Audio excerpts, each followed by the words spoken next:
মুর্শিদের হুকুমের মজলিসে বাৎসরিক সালানা মাহফিলে আমাদেরকে আসার ও বসার তৌফিক দান করেছেন।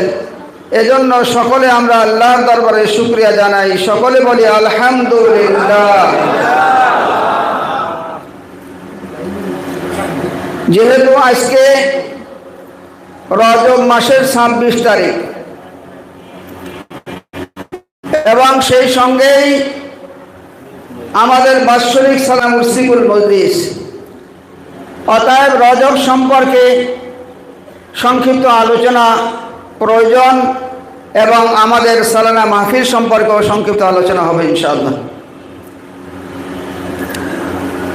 আমি পবিত্র কালামে পাকের পুরানো পারার সূরা বনী ইসরাইলের প্রথম আয়াত তেলাওয়াত করেছি। এই আয়াতের মধ্যে আল্লাহ রাব্বুল আলামিন মেরাজ সম্পর্কে রাসূল পাক সাল্লাল্লাহু আলাইহি ওয়াসাল্লাম এই জমিন থেকে বাইতুল্লাহ শরীফ থেকে বাইতুল মুকাদ্দাস এবং সেখান থেকে আল্লাহ পাকের আরশে আযীম পর্যন্ত আল্লাহ রাব্বুল আলামিনের দরবারে আমাদের নবী মুহাম্মদুর রাসূলুল্লাহ সাল্লাল্লাহু আলাইহি ওয়াসাল্লাম ভ্রমণ করেছিলেন এবং আল্লাহ পাকের অসংখ্য নিদর্শন সমূহ তিনি দেখেছিলেন। তো এ ব্যাপারে সংক্ষিপ্ত কথা হবে।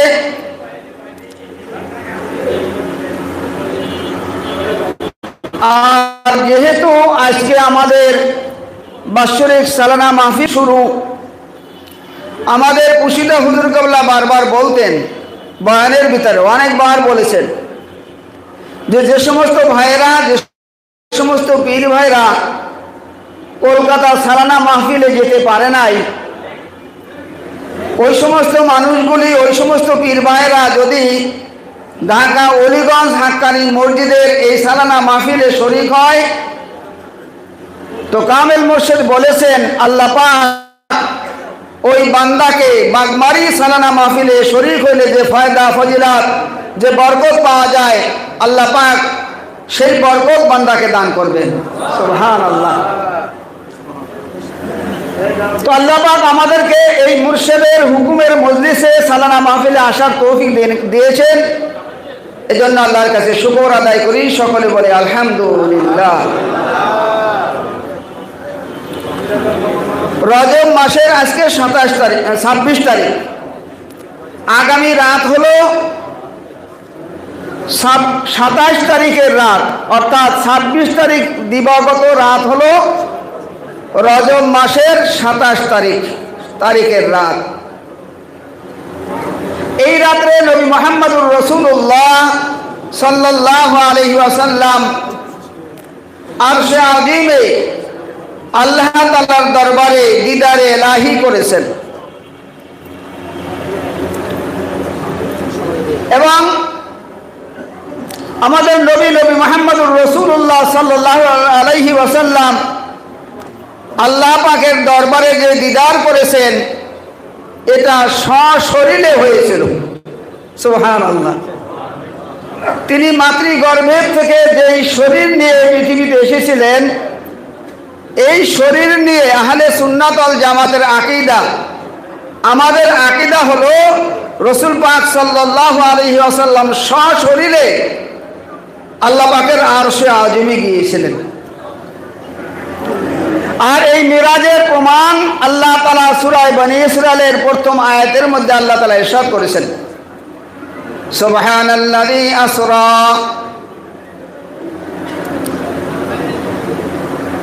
পবিত্র ওই মহান সত্তা। আমি আয়াতের তরজমাটা আগে করে নিই। সুবহানা, পবিত্র,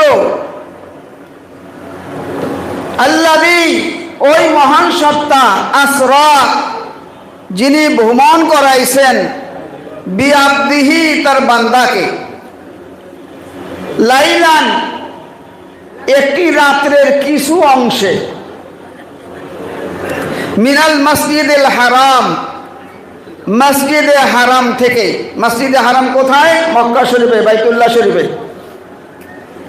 মিনাল মসজিদুল হারাম ইলাল মসজিদুল আকসা, মসজিদে হারাম থেকে মসজিদে আকসা পর্যন্ত আল্লাযী বারাকনা হাওলাহু, যার চতুর্দিকে আল্লাহ তাআলার বরকতে পরিপূর্ণ। লিনুরিয়াহু মিন আয়াতিনা, এই মেরাজ বা ইসরা এজন্য হয়েছে, এজন্য আল্লাহ রাসূল দ্বারা মেরাজ করাইছেন আল্লাহ তাআলা, যে লিনুরিয়াহু মিন আয়াতিনা, এজন্য যে আল্লাহ তাআলা আল্লাহর আয়াত সমূহ, আল্লাহর নিদর্শন সমূহ আল্লাহ রাসূল সাল্লাল্লাহু আলাইহি ওয়াসাল্লামকে আল্লাহ পাক দেখাবেন। সুবহানাল্লাহ। ইন্নাহু হুয়াস সামিউল বাসীর, নিশ্চয় তিনি অধিক শুননেওয়ালা এবং দেখনেওয়ালা। আয়াতের সংক্ষিপ্ত তাফসীর হলো, আল্লাহ তাআলা সুবহানা শব্দ দ্বারা এই আয়াতটা শুরু করছেন। সুবহানা শব্দ বলা হয় কোনো আশ্চর্য ঘটনা, আশ্চর্য কথা যখন শোনা হয়, বলা হয়, তখন আল্লাহ তাআলার পবিত্রতা বর্ণনা করা হয়। তো আল্লাহ তাআলা সুবহানা শব্দের দ্বারা আল্লাহ তাআলার পবিত্রতা বর্ণনা করছেন। সুবহানা আল্লাযী আসরা, যিনি ভ্রমণ করাইছেন। এইখানে আসরা শব্দের অর্থ হলো রাত্রিকালের ভ্রমণ। রাত্রিকালের ভ্রমণকে ইসরা বলা হয়। কেন রাত্রিকালের ভ্রমণ? যেহেতু এই 26 তারিখ দিবাগত রাতে পুরা রাত্র আল্লাহ রাসূল সাল্লাল্লাহু আলাইহি ওয়াসাল্লামের মেরাজ পূর্ণ রাত্র হয় নাই। এটা কিসের দ্বারা বোঝা যায়? বলে এটা বোঝা যায় লাইলান শব্দের দ্বারা। কারণ এই লাইলান শব্দের শুরুতে আলিফ এবং লাম নাই। আলিফ লামে ইস্তেগরাকি যদি থাকতো, আল-লাইল থাকতো, তার দ্বারা আল-লাইল শব্দের অর্থ পূর্ণ রাত, আর লাইলান শব্দের অর্থ হলো রাত্রের কিছু অংশ। কেননা রাসূল পাক সাল্লাল্লাহু আলাইহি ওয়াসাল্লাম রাত্রের প্রথম ভাগে ওনার ফুফু আম্মার ঘরে, উম্মে হানির ঘরে ঘুমিয়েছিলেন রাত্রের কিছু সময়। এরপরে সেখানে হযরত জিবরিল আলাইহিস সালাম এবং হযরত মিকাইল আলাইহিস সালাম সেখানে আল্লাহ রাসূল সাল্লাল্লাহু আলাইহি ওয়াসাল্লামকে নেওয়ার জন্য আসেন এবং ওনাকে নিয়ে হাতিমে যান। কাবা শরীফের উত্তর পাশে যে গোল আকৃতি করা যে জায়গাটা আছে ওইটাকে হাতিম বলা হয়। এইখানে নিয়ে যাওয়া হয় এবং জমজমের কুয়ার কাছে গিয়ে আল্লাহ রাসূল সাল্লাল্লাহু আলাইহি ওয়াসাল্লাম পড়ানো হয় এবং হাতিমে 2 রাকাত নামাজ পড়া হয়। এরপরে আল্লাহ রাসূল সাল্লাল্লাহু আলাইহি ওয়াসাল্লাম মেরাজ শুরু করেন। এখানে আল্লাহ রাসূলকে এই আয়াতের মধ্যে বিআবদিহি বলেছেন। বিআবদিহি বলার কারণ হলো আল্লাহ রাসূল সাল্লাল্লাহু আলাইহি ওয়াসাল্লামের দ্বারা এত বড় আহাম কাজ, এত বড় আশ্চর্য একটি ঘটনা যার দ্বারা হয়ে গেল, দুনিয়ার মানুষ তাকে উপাস্য হিসেবে গ্রহণ না করে, দুনিয়ার মানুষ তাকে মাবুদ হিসেবে গ্রহণ না করে। এই জন্য আল্লাহ তাআলা এই আব্দ শব্দ দ্বারা প্রমাণ করে দিলেন যে আল্লাহ রাসূল সাল্লাল্লাহু আলাইহি ওয়াসাল্লাম তিনি একজন আল্লাহর বান্দা। যেমন কলেমায়ে শাহাদাতের মধ্যে আমরা পড়ে থাকি আবদুহু ওয়া রাসূলুহু, তিনি আল্লাহর বান্দা এবং আল্লাহর রাসূল। তো আল্লাহ রাসূল সাল্লাল্লাহু আলাইহি ওয়াসাল্লাম এই যে মেরাজ করলেন, এটা কত বড় আশ্চর্য ঘটনা যা আমরা এই বিজ্ঞানের যুগে কিছুটা উপলব্ধি করা যায়। যেমন জমিনের যে ভ্রমণটা ছিল সেটা ছিল ইসরা, বাইতুল্লাহ শরীফ থেকে বাইতুল মুকাদ্দাস পর্যন্ত, এবং এই সময় আল্লাহ রাসূল সাল্লাল্লাহু আলাইহি ওয়াসাল্লাম বিভিন্ন জায়গায় নামাজ পড়েছেন। যেমন ইসরা এবং ইসরা মদিনা এবং হযরত মরিয়ম আলাইহিস সালামের সন্তান ঈসা আলাইহিস সালাম যেখানে জন্মগ্রহণ করেছেন, এমনিভাবে বিভিন্ন জায়গায় হযরত জিবরিল আলাইহিস সালামের পরামর্শের মাধ্যমে তিনি না 2 রাকাত করে নামাজ পড়েছেন এবং যখন বাইতুল্লাহ শরীফে বাইতুল মুকাদ্দাসে গেলেন সেখানে গিয়ে দেখেন সমস্ত নবীরা সেখানে উপস্থিত, সমস্ত নবীদের রূহ সেখানে উপস্থিত এবং সমস্ত নবীদেরকে নিয়ে আল্লাহ রাসূল সাল্লাল্লাহু আলাইহি ওয়াসাল্লাম তিনি ইমাম হয়ে হযরত জিবরিল আলাইহিস সালাম আযান দিলেন এবং রাসূল পাক সাল্লাল্লাহু আলাইহি ওয়াসাল্লাম তিনি যে সাইয়্যিদুল মুরসালিন সমস্ত নবীদের সরদার আল্লাহ তাআলা তা প্রমাণ করে ওখানে দেখাইলেন। অর্থাৎ সমস্ত নবীরা পিছনে মুক্তাদি আর রাসূল পাক সাল্লাল্লাহু আলাইহি ওয়াসাল্লাম ইমাম হয়ে 2 রাকাত নামাজ পড়লেন। সুবহানাল্লাহ। এরপরে নামাজ পড়ার পরে ওখানে হযরত জিবরিল আলাইহিস সালাম যে বুরাক নিয়ে আসছিলেন, এখানে অনেক ঘটনা আছে যা বলার এখন সময় হবে না। হযরত জিবরিল আলাইহিস সালাম সেই বুরাকের উপরে উঠলেন। কিতাবে পাওয়া যায় যে যখন উঠবেন তখন তিনি এই উম্মতের কথা স্মরণ করলেন যে এই বুরাকে চড়ে তিনি আল্লাহর দিদারে যাবেন এবং আল্লাহ তাআলার কাছ থেকে তিনি ফয়সালা করলেন এই উম্মতের জন্য যারা জান্নাতি হবে, সমস্ত জান্নাতি মানুষ বুরাকে চড়ে তারা জান্নাতে প্রবেশ করবে। সুবহানাল্লাহ। তো আল্লাহ রাসূল সাল্লাল্লাহু আলাইহি ওয়াসাল্লাম সেই বুরাকে উঠলেন এবং বুরাকে উঠে তিনি যে উর্দু গগনে উর্দু আকাশে গেলেন। উর্দু আকাশটা এত বড় স্পেস, এত বড় খালি জায়গা যেখানে আল্লাহ রাব্বুল আলামিন অসংখ্য গ্রহ তারা নক্ষত্র আল্লাহ তাআলা সৃষ্টি করেছেন এবং এই খালি স্পেসটা যে কত বড় এটা আমাদের এই সাধারণ জ্ঞান দ্বারা বোঝা যাবে না। আমরা এটা উপলব্ধি করা আমাদের জন্য কঠিন, কারণ আমরা যে পৃথিবীতে বাস করছি এই পৃথিবীটা একটা সাধারণ গ্রহ। আসমানে অসংখ্য গ্রহ উপগ্রহ রয়েছে বলে আমরা যে পৃথিবীতে বাস করি এই পৃথিবীটা সূর্যের থেকে, সূর্যটা এই পৃথিবীর থেকে 13 লক্ষ গুণ বড়। সুবহানাল্লাহ। এই পৃথিবীর থেকে 13 লক্ষ গুণ বড় হলো সূর্যটা এবং এই সূর্যের চেয়েও বড় বড় আল্লাহ তাআলা নক্ষত্র সৃষ্টি করেছেন। যেমন আল্লাহ তাআলা এই আকাশের মধ্যে বিভিন্ন গ্যালাক্সি সৃষ্টি করেছেন। এই গ্যালাক্সির মধ্যে একটি গ্যালাক্সি এমন আছে Betelgeuse, Proxima Centauri, alpha Centauri, এই রকমের 500 নক্ষত্র নিয়ে এক একটা গ্যালাক্সি তৈরি হয়েছে।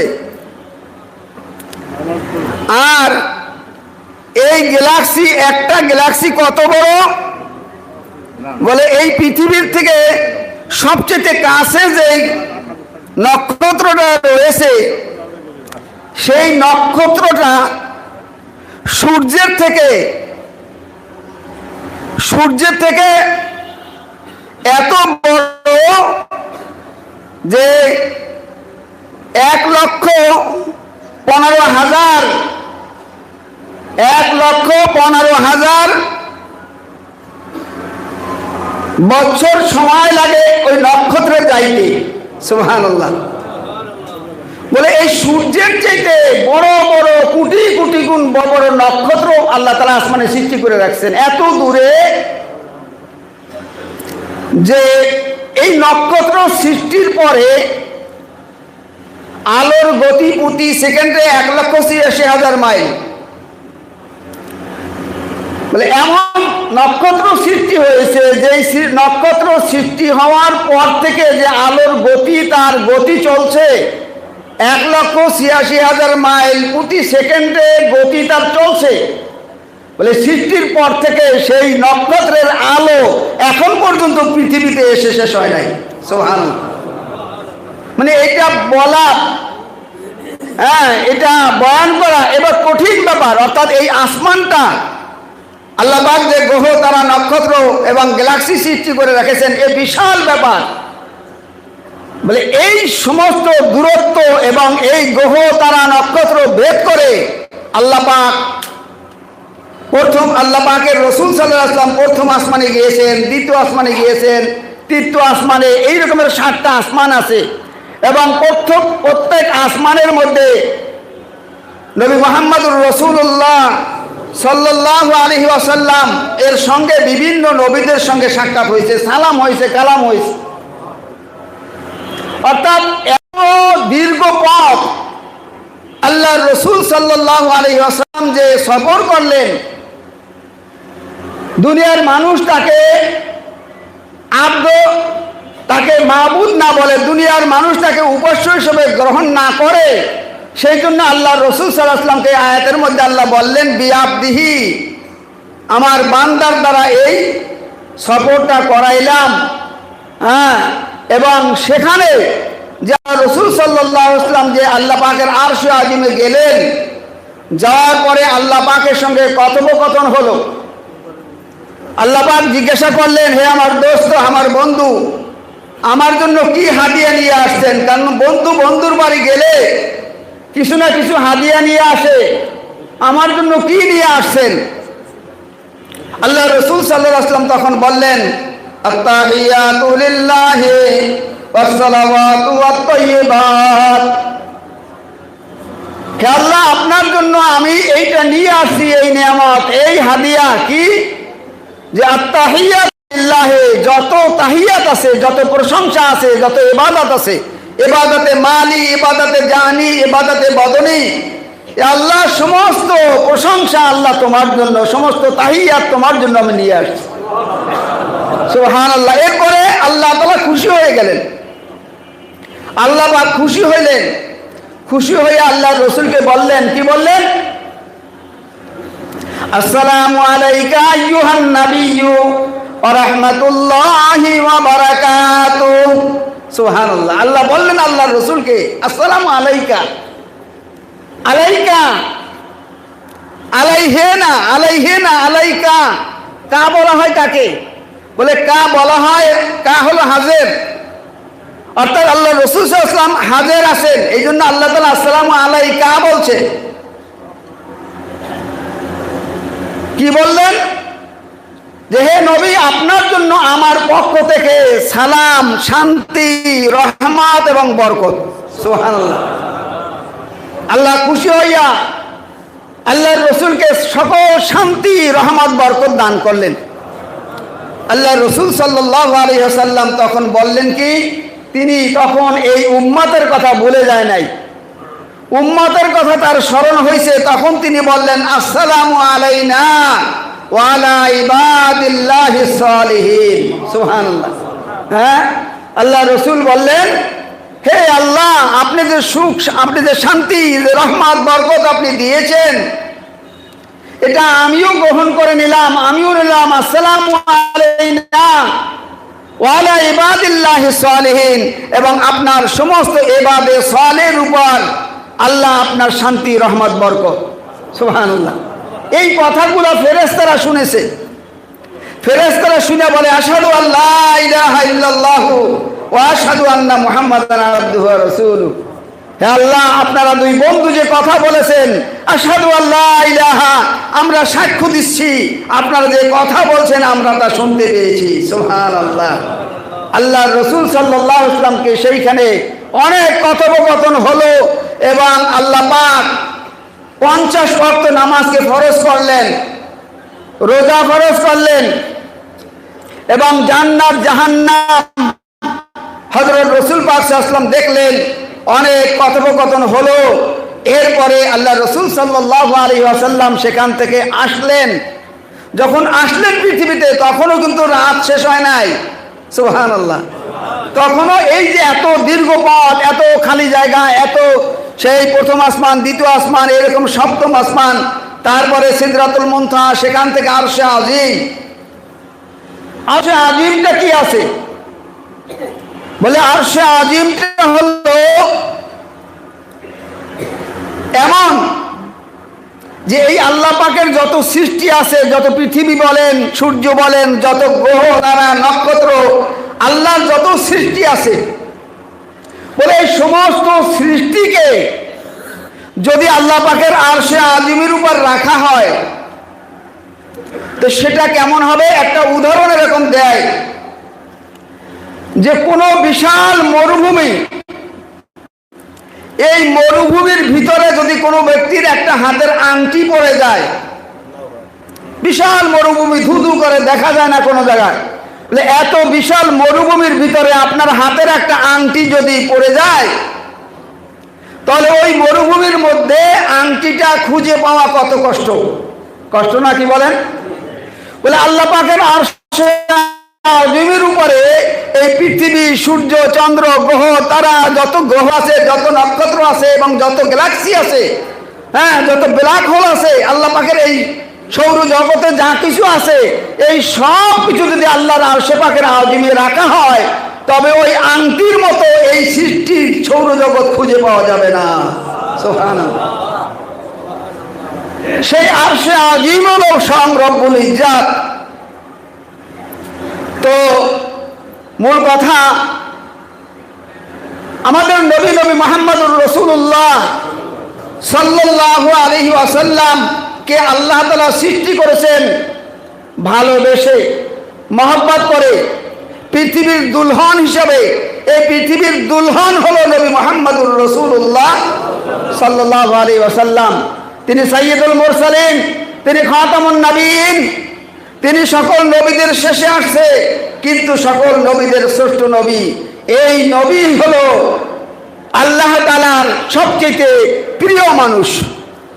তো আমরা হলাম সেই নবীর উম্মত।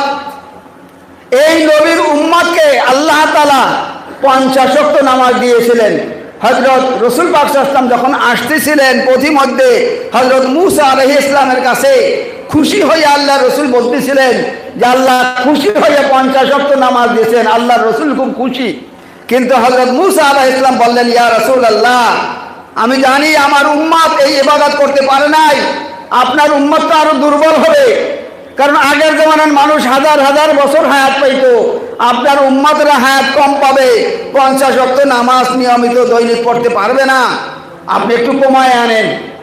যাই হোক, বারবার আল্লাহ তাআলার কাছে গিয়ে আল্লাহ তাআলা, আল্লাহর রসুল এই 50 ওয়াক্ত কমাইয়া যখন 5 ওয়াক্ত থাকলো, মূসা আলাইহিস সালাম বললেন যে আবার যান। কিন্তু রসুল পাক সাল্লাল্লাহু আলাইহি ওয়াসাল্লাম লজ্জায় আর গেলেন না, তিনি ওই 5 ওয়াক্ত নিয়ে ফিরে আসলেন। আল্লাহ তাআলা তখন বললেন, হে আমার হাবিব, আপনার উম্মতেরা যদি 5 ওয়াক্ত নামাজ পড়ে আল্লাহ পাক ওই বান্দাকে 50 ওয়াক্ত নামাজের নেকি দান করবেন। সুবহানাল্লাহ। আমার কামেল মুর্শিদ জামানার মুজাদ্দিদ সুফি মুফতি আজম গাছি রহমাতুল্লাহ আলাইহি, তিনি আল্লাহ তাআলার একজন গ্রহণযোগ্য এবং আল্লাহ তাআলার প্রিয় বান্দা। তিনি রাসূল পাক সাল্লাল্লাহু আলাইহি ওয়াসাল্লাম বিদায় হজের সময় আরাফাতের ময়দানে সমস্ত উম্মতের উপর যে দায়িত্ব দিয়ে গেছিলেন, কেন দায়িত্ব দিলেন? যেহেতু আল্লাহর রসুলকে আল্লাহ পাক কোরআনের মধ্যে বলছেন, ইয়া আইয়ুহার রাসূল বাল্লিগ মা উনজিলা ইলাইক, হে রসুল, আপনার কাছে যে কোরআন নাযিল করা হয়েছে, যে দ্বীন নাযিল করা হয়েছে, ইসলাম নাযিল করা হয়েছে, সেইটা আপনি মানুষের কাছে পৌঁছে দেন। তো আল্লাহর রসুল সাল্লাল্লাহু আলাইহি ওয়াসাল্লাম আল্লাহর সাহাবীদেরকে বিদায় হজের সময় জিজ্ঞাসা করেছিলেন, ও আমার সাহাবীরা, আমি কি আল্লাহর দ্বীন তোমাদের কাছে পৌঁছাইতে পেরেছি? কোরআনকে পৌঁছে দিতে পারলাম কিনা? সাহাবারা বললেন, হে আল্লাহর রাসূল, আপনি শুধু পৌঁছান নাই, বরং তার হক আদায় করে আপনি আমাদের কাছে পৌঁছাই দিয়েছেন।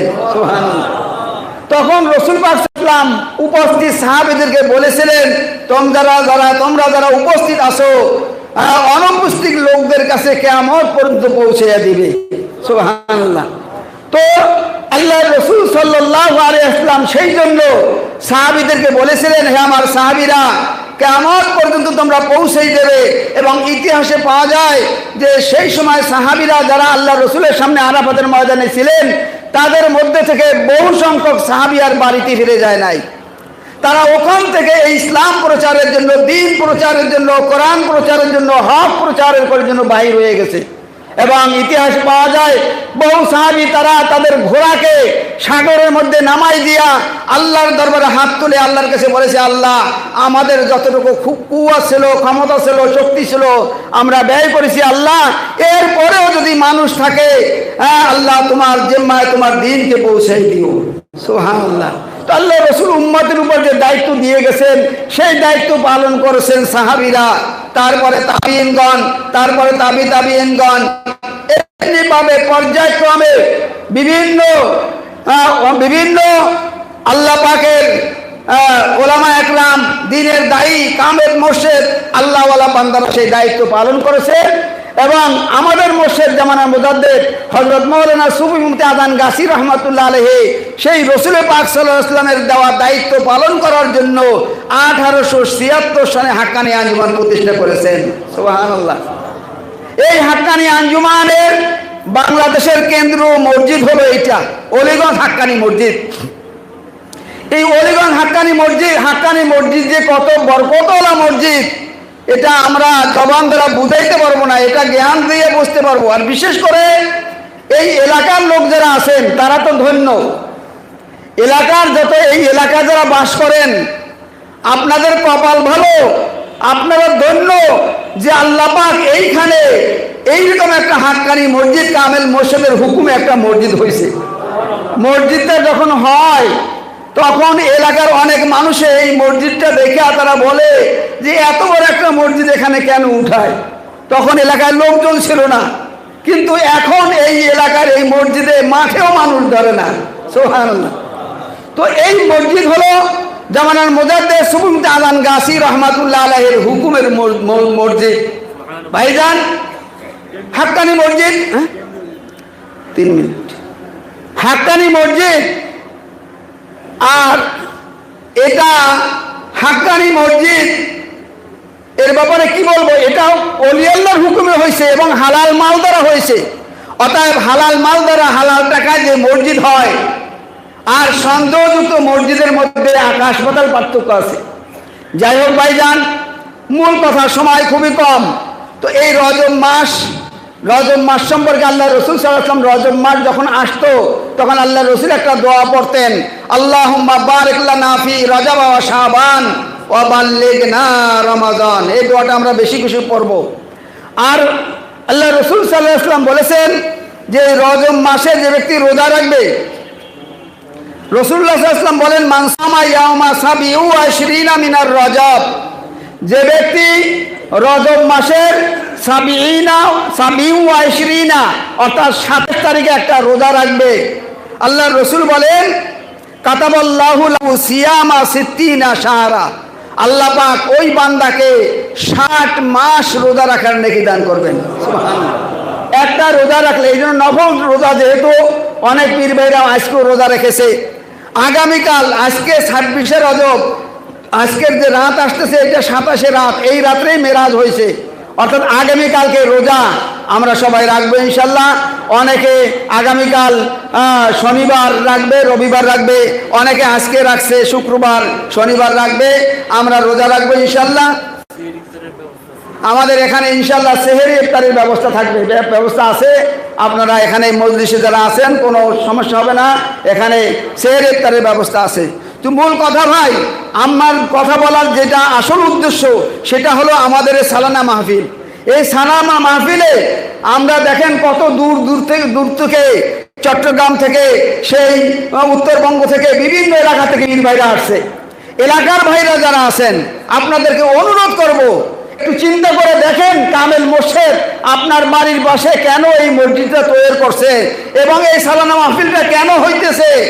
এই জন্য হইতেছে যে একজন মানুষ যাতে জাহান্নামে না যায়, একজন মানুষ যাতে জান্নাতি হতে পারে, মোর্শেদ তার ব্যবস্থা করে গেছেন। মোর্শেদ বলেছেন বাবা বিনা কাজায় নামাজ পড়বে, আর নামাজের পরে এই কোরআনের ওজিফা এবং হালাল রুজি এবং তাকওয়া পরহেজগারির আমলের দাওয়াত তিনি দিয়ে গেছেন। এবং এই 3 দিন এই সব ব্যাপারে আলোচনা হবে ইনশাআল্লাহ। অনেক মাওলানা বিভিন্ন সারা বাংলা থেকে বিভিন্ন মাওলানা সাহেবরা আসছেন, ওনারা বয়ান করবেন। আপনাদেরকে বলবো ভাই, ব্যবসা তো সবসময় করি, ঘরের কাজ তো সবসময় করি, আর করতেও পারবেন, কিন্তু ভাই এই সময়টা চলে গেলে কিন্তু আর পাওয়া যাবে না। এই 3 দিনের যে বাজার, নূরের বাজার কামেল মসজিদ মিলাইছে, এই 3 দিনের সময় চলে গেলে কিন্তু আর পাওয়া যাবে না। ব্যবসা করা যাবে, ঘরের কাজ করতে পারবো, চাকরি নকরি কাজ করতে পারবো। আপনাদের সকলকে অনুরোধ করছি, মেহেরবানি করে এখানে আসেন এবং মজলিসে বসেন। শুধু এই মাইকের আওয়াজ বাড়িতে বসে শুনিয়া এর দ্বারা কিন্তু দিলের মধ্যে কথা ঢুকবে না, নূর ঢুকবে না। নূর দিলের মধ্যে ঢুকানোর জন্য মসজিদে আসতে হবে, মজলিসে বসতে হবে। সেই জন্য আপনাদেরকে বলবো, এই 3টা দিন আপনারা মজলিসে থাকবেন এবং আমরা দূর দূরান্ত থেকে যারা আসছি, আমাদের সময়টা যেন নষ্ট না হয়, দোকানে পাটে বিভিন্ন জায়গায় সময় যেন নষ্ট না হয়। আমরা যেন এই মজলিসে বসি, দিলটাকে হাজির করে যদি বসি, তাহলে নিশ্চয় আপনার এই দিলের মধ্যে আল্লাহর পক্ষ থেকে সেখানে নূরে নূরান্বিত হয়ে যাবে আপনার দিলটা। এবং যে কথা এখানে আলোচনা করা হবে, সেই কথাগুলো যদি আপনারা আমল করতে পারেন, তাহলে ইনশাআল্লাহ ওই মানুষটা, কারণ সুবুদ আজান গাছি রহমাতুল্লাহ এমন আমলের দাওয়াত দিয়েছে, এই আমল যদি কোনো মানুষ করে, ওই মানুষটা দুনিয়া থেকে ওলি আল্লাহ হয়ে যাবে ইনশাআল্লাহ। ভাইজান, ওলি আল্লাহ হওয়ার জন্য লম্বা পাগড়ি, লম্বা জুব্বা হইতে হবে, এটা কিন্তু শর্ত না। একজন মানুষ রিক্সা চালায়, নৌকা বায়, একজন মানুষ কৃষক, ওই মানুষটা ওলি আল্লাহ হইতে পারে কি পারে না ভাই? কামেল মোর্শেদ বলছেন, একজন মানুষের যদি নামাজ কাজা না থাকে, একজন মানুষের যদি রুজিটা হালাল থাকে এবং তাকওয়া পরহেজগারি থাকে, এবং একজন মানুষ যদি এই কোরআনে পাকের ওজিফার আমল করে, কোরআনের জিকির করে, তাহলে ওই মানুষটা দুনিয়া থেকে ওলি আল্লাহ হয়ে যাবে ইনশাআল্লাহ। সময় বেশি হয়ে যাচ্ছে ভাই, আমরা এখন নফল নামাজ পড়ব, সুন্নাত পড়ব, নফল পড়ব ইনশাআল্লাহ। কথা এখন শেষ করে তো আপনাদের সবাইকে বলছি, মেহরবানি করে আপনারা এই 3 দিন এই মজলিসে আমরা প্রত্যেকে সবাই আমরা শরীক থাকব এবং এখান থেকে কোরআন হাদিসের যে আলোচনা হয়, সে আলোচনাগুলো আমরা শুনবো। আল্লাহ পাক আমাদেরকে আমল করার তৌফিক দান করুক। আমরা প্রত্যেকে উরসিকুলের বরকতের জন্য 2 রাকাত নফল নামাজ পড়ব এবং অন্যান্য নফল